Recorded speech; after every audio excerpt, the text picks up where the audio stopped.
GMNA uses artificial intelligence for generated speech, visuals, and production. AI-generated content may contain errors. Please verify important information before making decisions or taking action.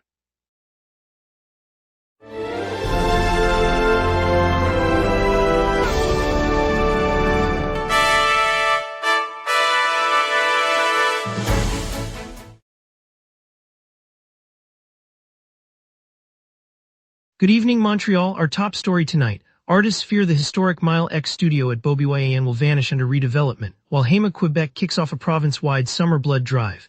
Traffic's moving smoothly despite roadwork, and the city's new safety redesign study for Avenue du Parc gets underway. Emma, what do you make of that?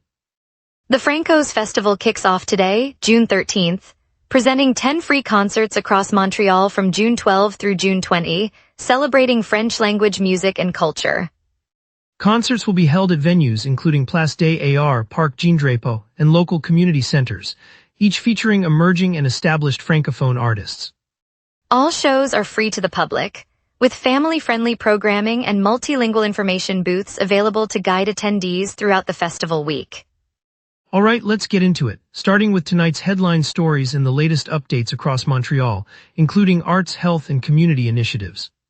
Tonight we turn our focus to the moments shaping Montreal, from a breakthrough in public transit to a community rally that's redefining neighborhood spirit.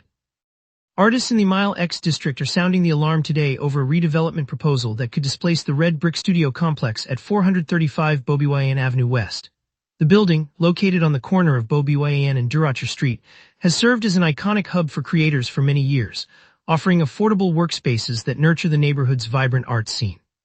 Community members say the planned project threatens to erase that cultural landmark, replacing it with new construction. Representatives of the artist collective gathered this morning to voice their concerns to city officials, urging a review of the plans before any demolition begins.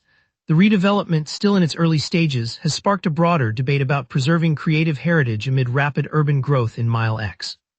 City heritage officers have not yet issued a decision, and the loss of the studios could affect dozens of artists who rely on space for livelihoods. Today, Hema, Quebec kicks off a province-wide summer drive to encourage both blood and plasma donations across Quebec. The outreach campaign launches during National Blood Donor Week, an annual Canadian effort that highlights the life-saving impact of giving. Organizers are targeting the vacation period, hoping that families and travelers will find time to donate while on holiday. Mobile collection units will travel to community centers, university campuses, and popular outdoor events, offering flexible hours to fit busy schedules. Hema, Quebec officials say the goal is to replenish supplies that often dip during the summer months when regular donors are away. The agency also reminds first-time donors that the process is safe, quick, and can be done in under an hour. Those interested can locate nearby sites through the organization's website or by calling the toll-free line. Today, the Quebec Ministry of Public Security announced that the province has lifted its long-standing ban on open fires in forests and surrounding areas. The policy shift ends a prohibition that was put in place to curb the risk of wildfires across the region. Officials said the decision follows a review of fire management strategies and recent weather trends, though they emphasized that safety guidelines will remain in effect and that residents must still exercise caution. The ministry urged anyone planning a campfire, grill, or similar activity to follow prescribed safety measures and to report any uncontrolled blaze immediately. The change takes effect immediately, allowing outdoor fire use under regulated conditions while authorities continue to monitor fire danger throughout the summer season. Fire officials will issue daily alerts through the provincial alert system to keep the public informed of any heightened risk zones. Mayor Valérie Plante told reporters today that public confidence in the city police has been eroded and that the city will accelerate the deployment of body camera equipment for officers. She said the decision follows recent allegations of racist conduct within the force and that swift action is needed to rebuild trust. The mayor called the breach a fundamental failure and announced funding to cover equipment and data storage. The rollout, originally slated for a slower timeline, will now be fast-tracked to ensure transparency and accountability. Police leadership said they will cooperate and add training with the new technology. The SBVM chief indicated an independent review of use of force incidents will launch alongside the upgrade. Community groups have asked for clearer oversight, and the mayor pledged regular public updates as the program moves forward. City officials announced today a new safety redesign study for Avenue du Parc, a street long flagged as one of the island's most hazardous arteries. The consultation and planning process, launched on June 12, aims to explore redesigned solutions that could curb the steady stream of fatalities. Over the past 13 years, 13 road users have lost their lives on this corridor, a toll that city leaders say cannot be ignored. The study will gather input from residents, businesses, cyclists, and motorists, with a focus on engineering changes, traffic calming measures, and improved signage. Officials stress that the effort reflects a proactive commitment to protect all users of the thoroughfare. A draft plan is expected later this year, after which the city will seek public review before any final decisions are made. Later, we'll hear how Montreal police are suspending officers over racist allegations, a story that hits close to home. We will be right back. Welcome back, everyone. I hope you enjoyed the break. Now Emma will guide us through today's local stories, keeping you informed about Montreal. Good evening. The Montreal Police Service announced on June 12 that a team of officers from Station 39 in the Montreal Nord Borough has been suspended and the unit disbanded following allegations of racist conduct. The internal investigation, launched after complaints surfaced, found sufficient cause to remove the officers pending further review. Police officials said the action reflects the department's commitment to addressing misconduct and maintaining public trust. Community members have expressed concern about how such behavior could affect interactions with law enforcement, especially in neighborhoods where cultural diversity is a daily reality. The suspended officers will remain on leave while the disciplinary process continues, and the police service said it will cooperate with any external inquiries. This development comes as the force seeks to reassure residents that accountability measures are being enforced. Residents, parents, and alumni have mobilized this summer to keep Villa Maria College open on its historic Notre Dame de Grace campus in Montreal. The school, a long-standing institution in the Ndazhy neighborhood, faces a funding shortfall that could force its closure. Community members numbering in the thousands are organizing petitions, town hall meetings, and fundraising drives to present a viable financial plan to school officials. Administrators acknowledge that any continuation of operations must address the major financial challenges confronting the college. The campaign seeks to preserve the campus's educational legacy while exploring solutions that satisfy both fiscal requirements and the community's commitment to the institution. Officials say a concrete proposal will be required before decisions are made about the school's future. The Marcel Lemia Provincial Pickleball Championship is shifting outdoors this weekend, with 20 new courts set up in Salaberry de Valleyfield. Players will compete on the open surfaces on Saturday and Sunday, weather permitting, marking the first time the event runs entirely outside. Organizers say the move gives athletes a fresh experience and highlights pickleball's rise in the province. Spectators can expect fast-paced matches on the newly laid courts, with families and fans watching from nearby viewing areas. The tournament, a highlight on Quebec's annual pickleball calendar, draws top talent from around the region and promises plenty of action for anyone walking by the courts. The two-day event, scheduled for the 13th and 14th of June, will test players' skill in changing conditions, with rain or wind potentially influencing play. Local vendors will line the perimeter, offering refreshments for those watching the rallies. Music lovers can enjoy a week of open-air performances as the Francos de Montreal marks its 37th edition. From June 12th through June 20th, the festival will present 10 free concerts across the city, showcasing a mix of emerging talent and established francophone artists. Organizers say the program is designed to bring the sounds of French-language music to neighborhoods, inviting families, students, and anyone looking for a lively evening outdoors. All shows are accessible without a ticket, encouraging spontaneous visits and encouraging listeners to discover new songs in familiar streets.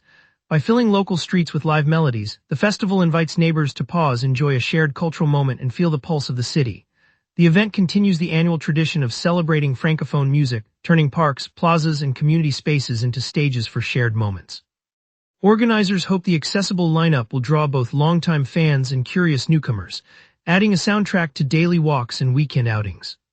The 2026 UCI Road World Championships are set to roll through the city this September, with races scheduled from the 20th to the 27th. That marks roughly 100 days until the opening and an 8-day stretch of elite competition. Riders from across the globe will line up on local streets, turning familiar neighborhoods into sprint finishes and mountain climbs. Expect streets to close for the duration and traffic rerouted and public transit adjusting to keep commuters moving. Local businesses anticipate a surge of visitors, while cycling fans can look forward to world-class action just a short ride from their homes. The event promises to showcase the city's scenic routes and bring an international sporting spotlight to the streets we travel every day. Hotels report early bookings, and volunteers are already training to guide racers through the course. Now let's hand it over to our weather team for tonight's outlook. Stay tuned. Welcome to tonight's weather snapshot, where we turn the forecast into a friendly guide for your evening plans. On this day, Montreal's record high reached 28.8 degrees in 2021, a scorching peak that rode a lingering heat wave across the province.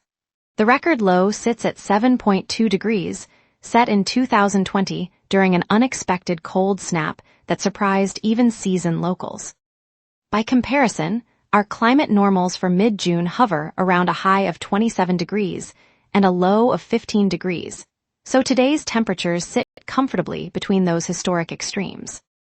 Right now, it's 27 degrees with a mainly clear sky, humidity at 29%, and a gentle breeze of 16 kilometers per hour. As we move into the evening, the temperature holds steady at 27 degrees at 7 p.m., and the sky remains clear. Sunset will arrive at 8:43 p.m., painting the horizon in soft hues. The ultraviolet index sits at 7, so remember sunscreen if you're out after dark. Winds may peak at 25 kilometers per hour from the southwest, feeling a bit brisk on the water. There are no active weather alerts, and no rain is expected tonight. Temperatures will dip slightly after midnight, offering a comfortable night for any late-night strolls. Let's now glance at the 5-day outlook. Looking ahead, Sunday brings a cooler start with a high of 20 degrees and a low of 13 degrees. The sky will be overcast and rain chances sit at 90%, so keep an umbrella handy. Monday brightens nicely, clearing to a crisp high of 20 degrees and a low of 13, perfect for a morning jog. Tuesday stays pleasant with a high of 22 degrees, low of 14, and clear skies throughout. Wednesday turns a bit cloudier, reaching a high of 25 degrees and a low of 15, with overcast conditions but no rain expected. Finally, Thursday returns to showers, delivering a high of 21 degrees, a low of 16, and a strong 95% chance of rain. Expect a gentle breeze each day, keeping the evenings comfortable. Traffic is moving smoothly despite roadwork. The Selk Trophy winner Suzuki shines for the Habs and Comunado expands west. We will be right back. A major lane closure on the Autoroute des Laurentides at Exit 2, Rue Sauvé and Boulevard Henry Bourassa, has forced traffic onto the left lanes, creating a backup that could add 15 to 20 minutes during peak flow. Drivers heading east are advised to divert onto Boulevard Henry Bourassa eastbound or take the parallel Boulevard St. Laurent until the closure eases. Minor roadwork continues on Avenue Soligny between Dixon and Honoré Beaugrand, where a single lane is reduced. Expect a short delay at the intersection, but traffic moves otherwise. Further north, crews are repairing the Médéric Martin Bridge on the Autoroute des Laurentides. The work is limited to one lane and should not affect travel beyond a few minutes. The SDM strike is still in effect, reducing bus frequencies and suspending several metro services. Check the SDM website for the specific lines impacted and consider alternate routes or carpooling where possible.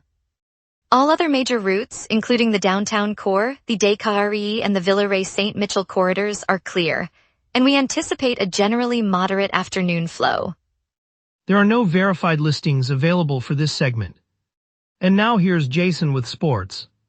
2 trophies, 1 city, and a tough playoff exit to remember. Back on June 5th, the NHL announced a double honor for the Canadiens. Captain Nick Suzuki earned the Frank J. Selk Trophy, while linemate Cole Caulfield captured the Lady Byng Trophy. 2 awards, 2 Habs, a rare and memorable haul for Montreal heading into the offseason. The Canadiens' playoff run ended in the Eastern Conference Final against Carolina. In Game 5, the Hurricanes struck 3 times in the first period, including a goal from Logan Stankoven, eliminating Montreal and sending Carolina to the Stanley Cup Final, per CBC Sports. An emotional goodbye in Montreal.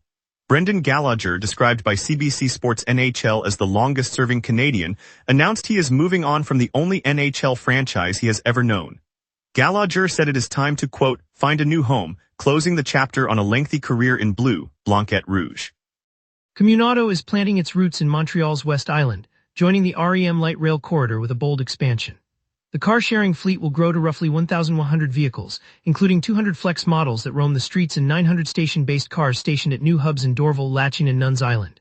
Each shared vehicle is expected to replace about 10 private cars, cutting emissions and easing traffic for suburban families. The partnership gives West Island residents a seamless link between public transit and on-demand mobility, encouraging greener commutes and reducing the need for a second garage.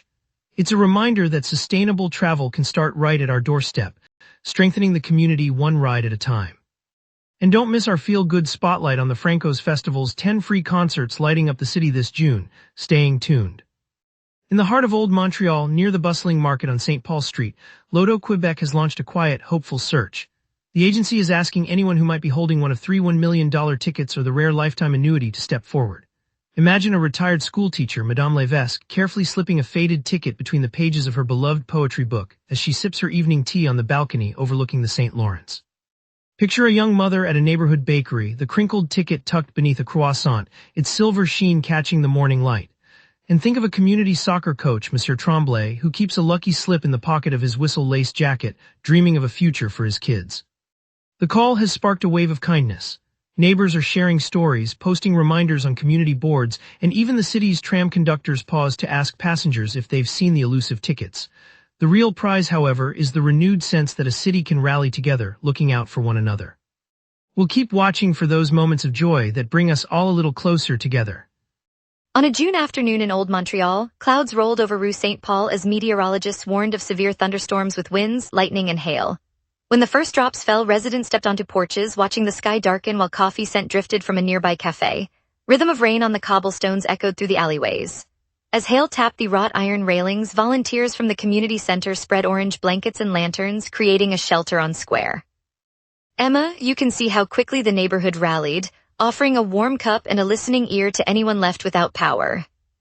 Co-anchor, it's the little acts, like a baker handing out croissants to commuters stranded by the outage, that remind us why we look out for each other even as the storm roars. By the time the clouds cleared, the streets glittered with hail remnants, and the community felt a sense of connection, proof that shared kindness can brighten dark sky. We'll all be ready when the sun returns. Thank you, Montreal, for joining us on the local sunset. Tonight's look at the province-wide blood drive reminded us how community saves lives. We'll be back tomorrow with more stories that matter to you. Stay safe, stay curious, and see you at sunset. And don't miss tomorrow's deep dive into the new safety redesign study on Avenue du Parc.